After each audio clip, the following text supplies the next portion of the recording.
Hello and welcome to another episode of People in Legal, where we bring stories and insights from people in the legal tech industry.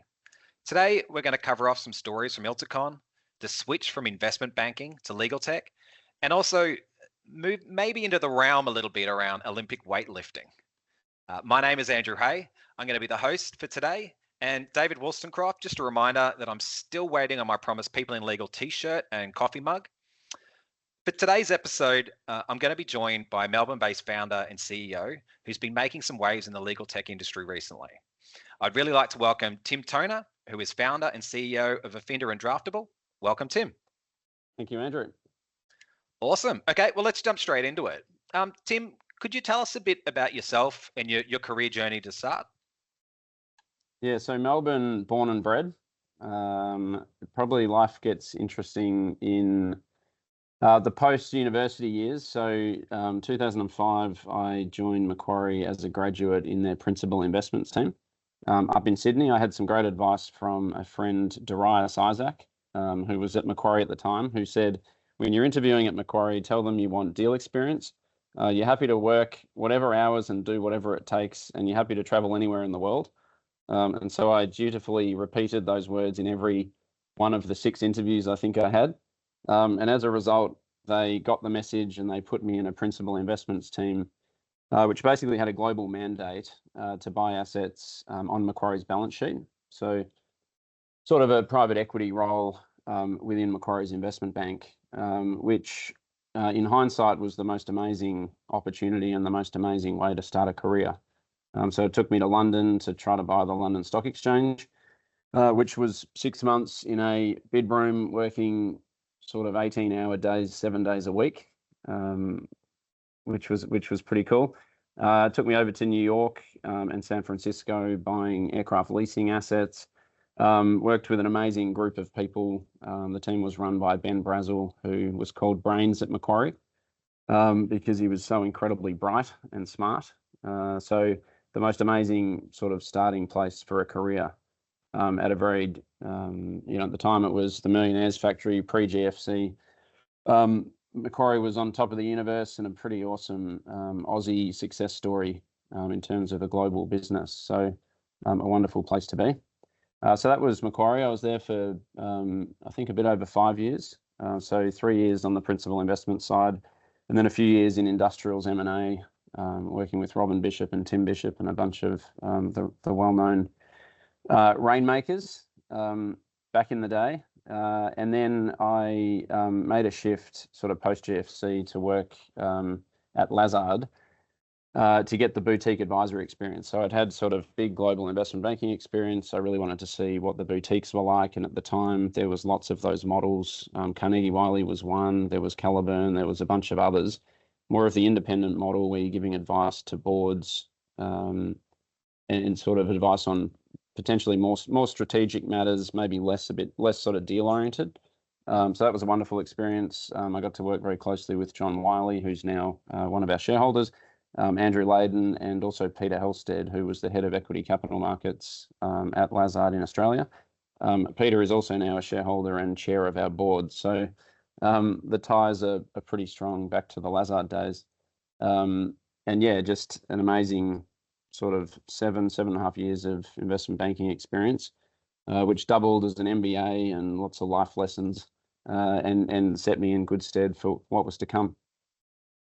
Look, and Tim, that sounds like it's a pretty awesome sort of background and probably a good grounding of sort of where you were going to sort of go next. And that's sort of, I guess, where I'd like to move now with it is, so you've sort of taken that experience from your background, and let's maybe just explore into sort of what you're doing now a little bit, and that step. And I know you started around sort of 12 years ago or so, but just why that came about, and what the business is doing. Yeah, so I've got my my older brother Ben to thank. So he's got a quantum physics background, a PhD from Caltech in the US. He's the brains behind what we've been doing for the last 12 years.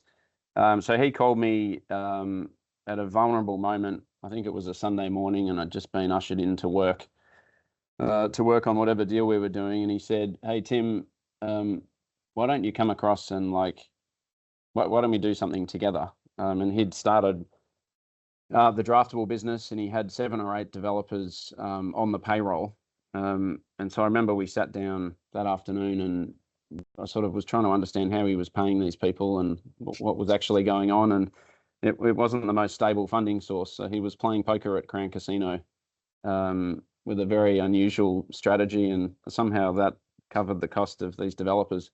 But there was an opportunity to, let's say, strengthen the funding sources and build something together. So we started what is now Affinda Group in 2012, so roughly 12 years ago. Everyone says, be careful of working with family members, or how could you possibly work with siblings? For me, it was the best decision that I ever made. And if you, obviously, having met Ben, we're incredibly different people, but incredibly complementary in terms of basically all things technical. He's focused on, so managing and helping us build a global AI software engineering data science team, and managing that team and inspiring them each and every day. And then I'm much more focused naturally on the commercial side, which for an AI products company ends up being product sales, marketing, ops, all the non-technical things, which has been, it has provided a lot of learning experiences for me. Given the breadth of it sounds extremely complementary. Of you're both there bringing sort of certain parts of the business, and bringing it together is is the dream, right? So, so what's Tim? What's I guess the what's unique or different about Draftable, Affinda, and I guess also 12 years ago, what made you take the leap to actually go ahead and and take that journey? Yeah, so we often get asked what's driving the interest in documents. And obviously they're fairly pervasive in terms of every organization on the planet has information in documents, trapped in documents, unstructured, structured. It's sort of, it's a big area for obvious reasons.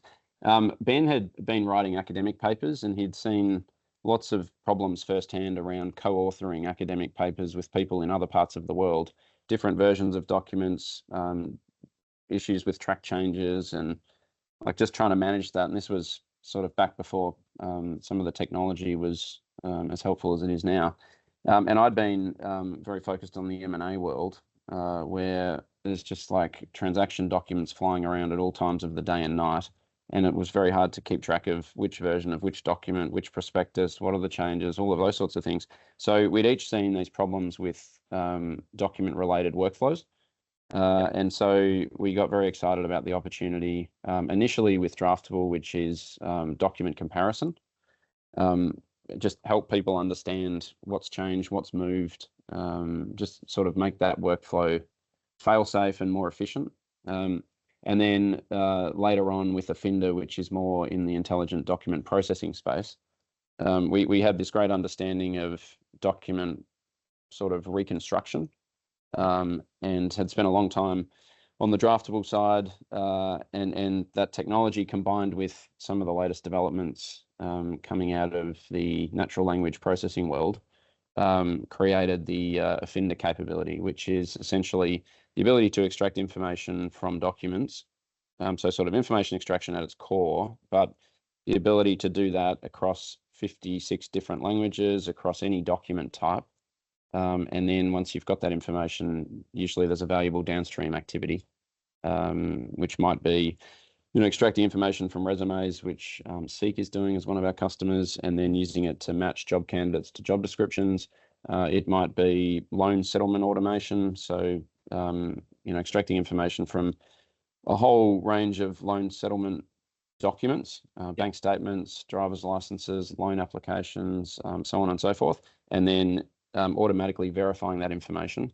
So it's doing something. It's doing something with it, essentially. Exactly. So once it's in a structured format, then what's the valuable downstream activity that we can automate or make the workflow more efficient. And so the structure, just to give the listeners a sense, we've got a holding company, and essentially the Draftable and Affinda businesses under the holding company, but both very document product and AI product centric. Awesome. Okay. And Tim, you've been guess making a bit of noise in the media relatively recently with your first raise, which is awesome, really exciting. Can you walk me through that a little bit, and also, I guess, why it's a bit different to some of the other raises and things that we've seen recently? Yeah, so we self-funded for the first 10 years, which was great, Wow. but it sort of only got us so far. And then basically with the I think we did the first funding round the month before ChatGPT was released. So timing was pretty good. But basically we had this enormous opportunity in both Draftable and Affinda to go faster. And capital was a constraint because when you're building AI products, there's a cost involved before the revenue starts flowing. And we had essentially both of them with these great product opportunities, but both sort of new product opportunities and early stage opportunities that required funding. So when we thought about it, we wanted sort of strategic, patient, long-term capital. I think one of the things that has been key to our success is a very long-term orientation.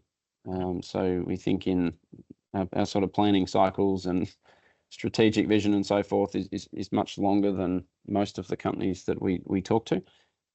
So we've essentially done 3 funding rounds in the last 18 months. And that's obviously easier as an AI company than it is if you're in other industries where capital markets conditions are a bit more challenging. But we basically raised initially money from a bunch of the team members and their families. So the people that are creating the value, we want them to enjoy the upside and the fruits of their labor. And then some people in our sort of networks who had referred us a lot of work over the years and provided lots of advice and value. And then from there, the networks sort of start expanding. And so our strategy was raising capital from family offices and high net worth investors who can add value beyond just the financial commitment.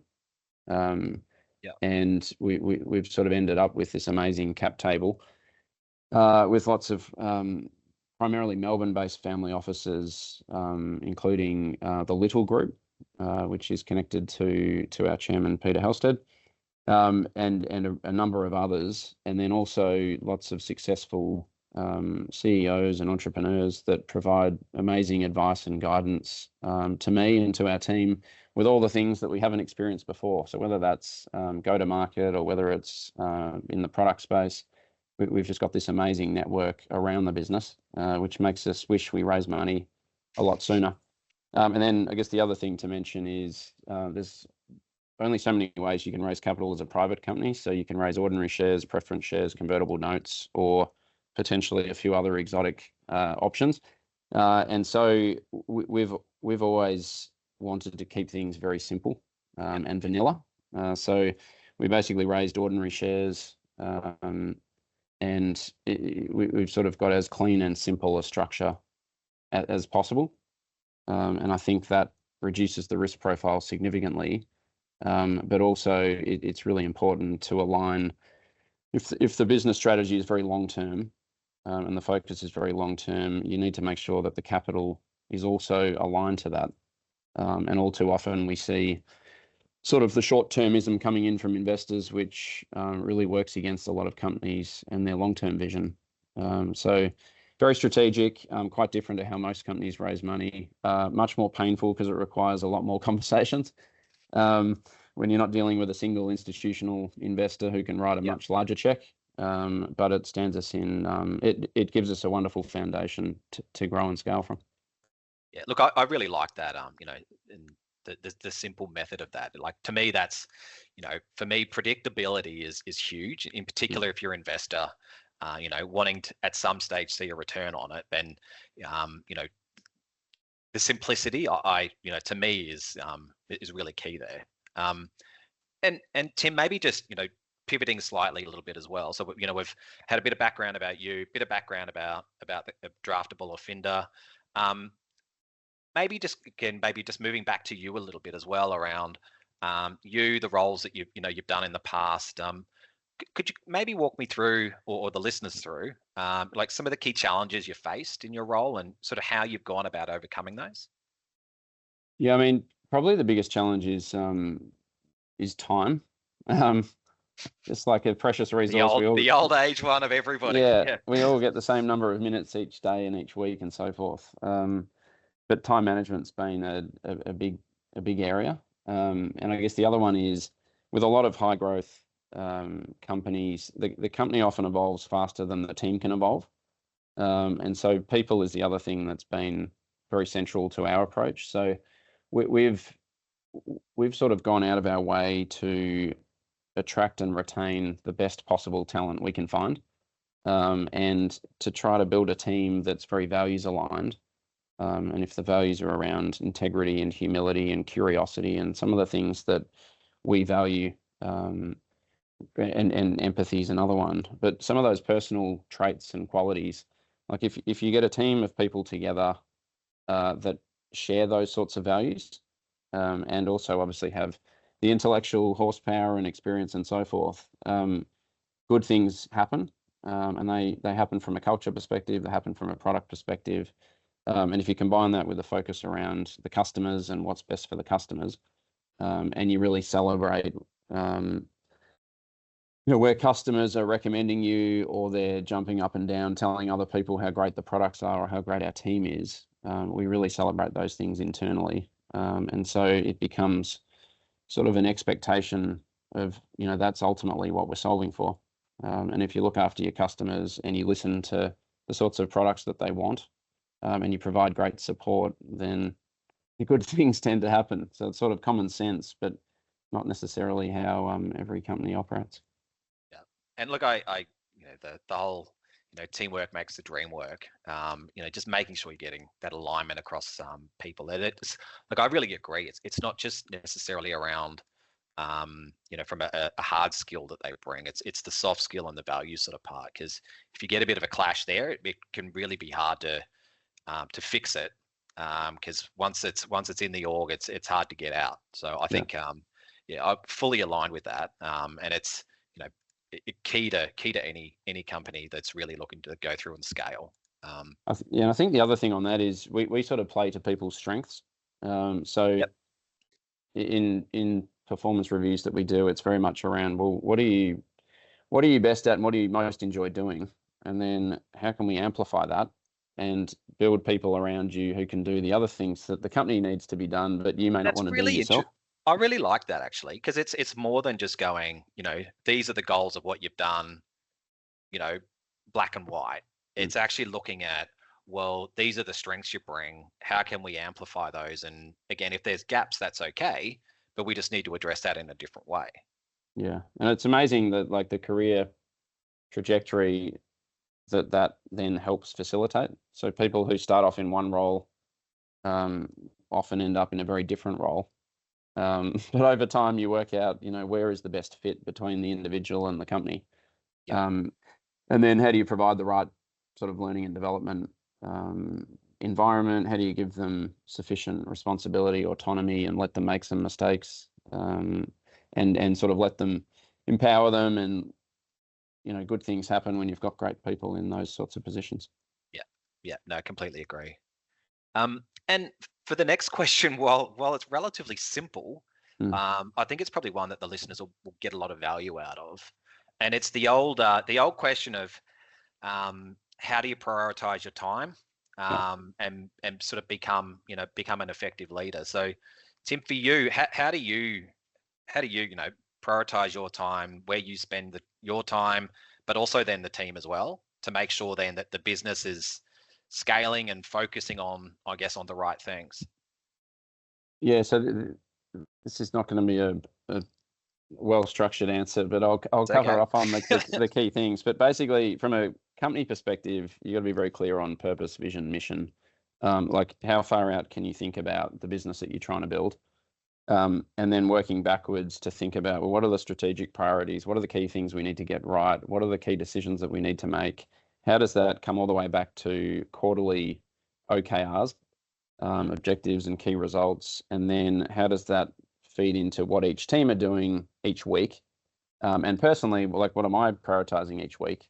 And the more that you sort of communicate those things internally, and actually sort of over communicate what we're prioritizing and equally what we're not prioritizing, that's sort of an obvious first step.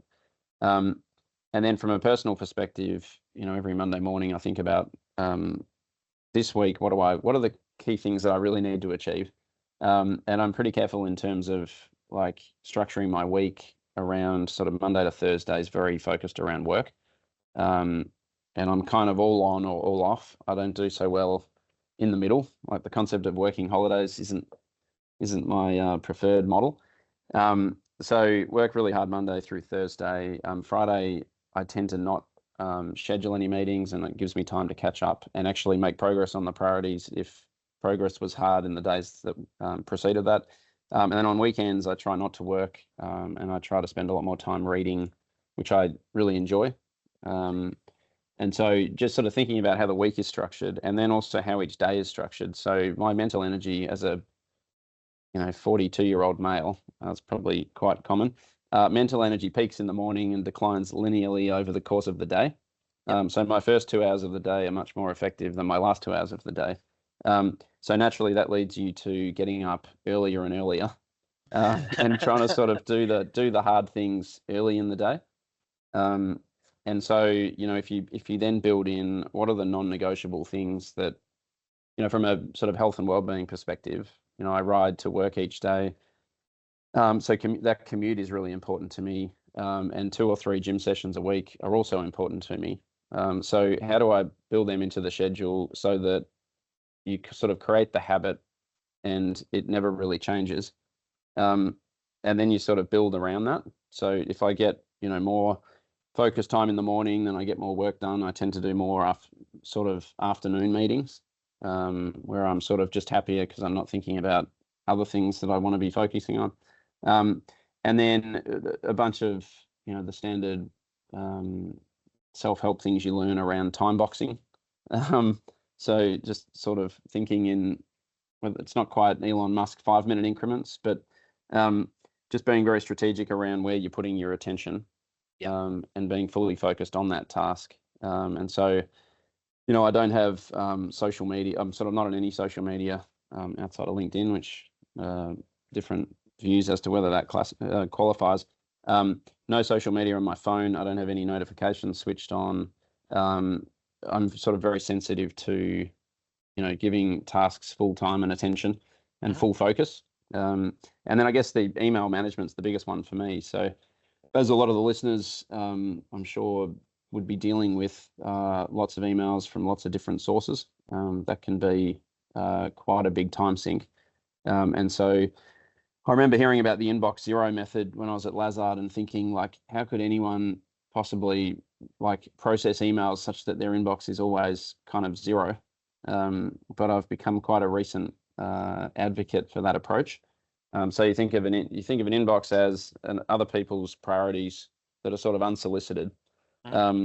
So processing emails in the sort of things you got to action, things you're waiting on, things you can archive and don't need to look at again, and leveraging the search capability. And then 2 of my favorite, using Outlook quick steps to do the processing. But then 2 of my favorite email rules. One of them is marking like a delineation between internal emails and external emails.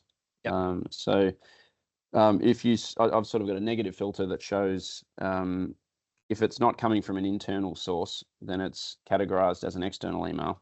And then I have a search folder that shows just the external emails. And so if I've been in meetings all day or I've been traveling and I just want to get a good sense of demands from the outside world, that search folder is sort of the first thing I look at. And it gives me a lot more peace of mind and helps me sleep better at night, knowing that I'm at least aware of all the things that I'm meant to be doing or responding to or so forth. So that sort of external email categorization has been incredibly helpful. And then the other one is sort of filtering out of your inbox anything with the words unsubscribed or opt out in the body of the email, which captures great sort of idea. more and more of the emails that you don't necessarily need to read. when they're sent, and maybe once a week I'll look at that. And every marketer's headache's just gone boom right then. Exactly. But like, you want a focused inbox, that helps tremendously. But yeah, just being very systematic and thoughtful around time spent on the email side. And then also internally as a company, we've sort of optimized the comms so that we minimize email traffic where we can. We use Slack and Teams for chat and other things that don't need to be done on email. When people send an email, we encourage them to think about not just the thing that they need, but actually what's the action that the other person needs to take and what's going to come next. And can you set out like how we should expect this work stream to play out? Just like being thoughtful about what you're sending and who you're sending it to, and not CCing the whole company. All the obvious things, but goes a long way to making a big difference. Yeah, and look, I think just on that as well, just having, by having your internal and external sort of emails, and if the bulk of your internal sort of communication isn't through email, it then you've got obviously your focus on the external, but the internal ones are probably more important then, because the volume perspective is probably reduced because it's the normal day-to-day stuff is done through I think you said Slack or other sort of communications of that as well. So I think that's that to me is a good learning straight up of being able to focus on trying to get ahead of where you're actually at, to be honest. Yeah. And I guess it's different for all the listeners will be in different roles, and they'll completely be solving for different things. But in my role, when I spend a lot of time on sales, a lot of the sales leads come through my inbox. So it creates a lot of email traffic, and it's important, and often it requires a pretty quick response. So, that system works really well for me, but may not be perfect for everyone. Yeah. And Tim, I see that Draftable's recently won a sort of a supplier award at legal. Was it the Law Tech Summit? I think. Yep. Like, how do you sort of go through, and that was really around, I think it was Supplier of the Year. How do you go through and foster innovation within your company to make sure that there's that company culture of putting the customer first, trying new things. You said a couple of these things earlier. How do you go about doing that, and what's different between that and maybe some of the experiences that you have had in the past? Yeah, so like if I think about that award, I mean, it's really a reflection of what our team has been able to do in the Draftable business over the last, not just the last 12 months, but over the last 12 years. So we have one of the world's most popular comparison products outside of the legal market, and we've had that for a long time. And so 2 or 3 years ago, we started getting calls from a mix of law firms looking for document comparison alternatives, potential strategic acquirers wanting to buy Draftable, potential institutional investors wanting to invest in Draftable. All these sort of things. I hope happening. The alarm bells were going off. We're onto something good here. So we sort of paid a lot of attention to that opportunity, and as we spoke to more of the law firms and understood what they needed, it became clear that there had been a lot of consolidation in the document comparison space, and really the law firms wanted more choice. And so our approach was basically partnering with a number of the law firms in Australia and Europe and the US to build them a product that was specific to their needs. And so there were lots and lots of discussions between our product team and the lawyers that were sort of in, across those workflows and so forth, to build exactly what they needed with the right features, and so that it was easy to use and it worked wherever they were in their workflows. And so, partnering with industry is a big thing, and like really listening and understanding exactly what they're doing, so that you can purpose build something. And then one of the strengths of our team, as a courtesy of Ben and his background, and Andrew Bird, our head of AI, is just like the strength of our technical team, and how quickly they can move. And so if we had product features, within hours, days, weeks, we could demo those new features. And I think a lot of the law firms just weren't used to that speed of development, and the fact that we were listening and clearly moving rapidly in the direction that they wanted. So that builds trust and it builds credibility, and it creates product advocates. And yeah, I mean, again, it's a pretty simple formula. If you build great products that customers love, they'll tell other customers. And then, if the pricing is fair and transparent, and the support is good, you're in a pretty good place. So Draftable's firing on all cylinders, but very much a reflection of the approach our team has taken and some great people within our team, and a lot of hard work to build that product specific to the legal market. Yeah, okay. And a bit of a pivot then back to sort of, you and your career. Is there one or, a couple of, the most important, lessons that you've actually learned that, may help others as well? Oh, there's like so many. I mean, at the moment, Sorry, it's a pretty open-ended question. Yeah, there's so many.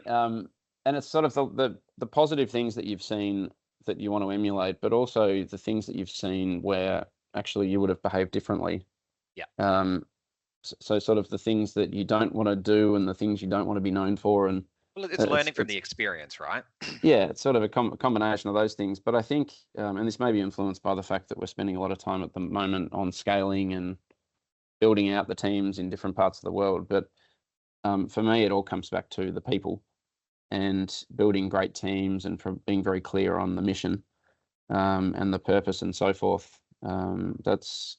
It's just having worked with lots of great people, and I guess making sure that those people, it comes back to the values alignment. But if they're interested in how other people around them are developing, and they spend time on the coaching, training, mentoring, over time, you sort of, if you raise the bar on each person you hire, and the team are getting better over time as well, that creates pretty great momentum, which we're seeing in both Draftable and Affinda. Yeah, look, and I guess, adding to that slightly and putting it into my own words a little bit as well, it's really, I think, the value of it is where it's something in it for everyone. Like there's something in it for the business, there's something in it for the individual, and there's something in it for the future for both of those as well. I really like that. It's a good way to look at it, and that's again, I think that's a great lesson. And it's probably something that everyone, even if they're not legal focused, it's something that it's just a good life skill, to be honest. Yeah. So Tim, you guys were pretty early to the AI journey. Is there anything that you can sort of see in your magic 8-ball or your your magic looking glass, or however you want to sort of look at it, of what's sort of coming in sort of the next 5 to 10 years in sort of legal tech? Yeah, so I mean, I was at the ILTACon conference in Nashville. I can't remember how long ago it was, 4 weeks, 6 weeks ago, something like that. And that was a pretty overwhelming experience. So first time I'd been, there was 4,500 delegates or attendees, and just like all these different streams of discussion. And there was Gen AI hype everywhere. And so, yeah, I mean, we spent a lot of time thinking about, it was a very focused week around the product roadmap for Draftable in particular, and what ways to bridge Draftable's customer base to Affinda's AI technology. TR and LexisNexis and iManage, NetDocs, Latera, all of those groups are releasing AI-powered products at the moment. And from our perspective, it's quite hard to work out. Everyone's got a slightly different take on what the customers want and what they'll value and what they'll be happy paying for and what will actually make their lives better. We've sort of been a bit slower in terms of thinking very strategically around where we want to focus our attention from sort of the AI product perspective. And the thing that makes it hard is obviously the AI world is progressing incredibly quickly. And there's so much innovation happening, and it's hard to see what's real and what's not real. So we're sort of moving a bit more slowly, but we feel like we're very well positioned to sort of help law firms transition and sort of thrive in the AI era. And it's probably worth mentioning ILTACon. The parties were wonderful. The nightlife was great.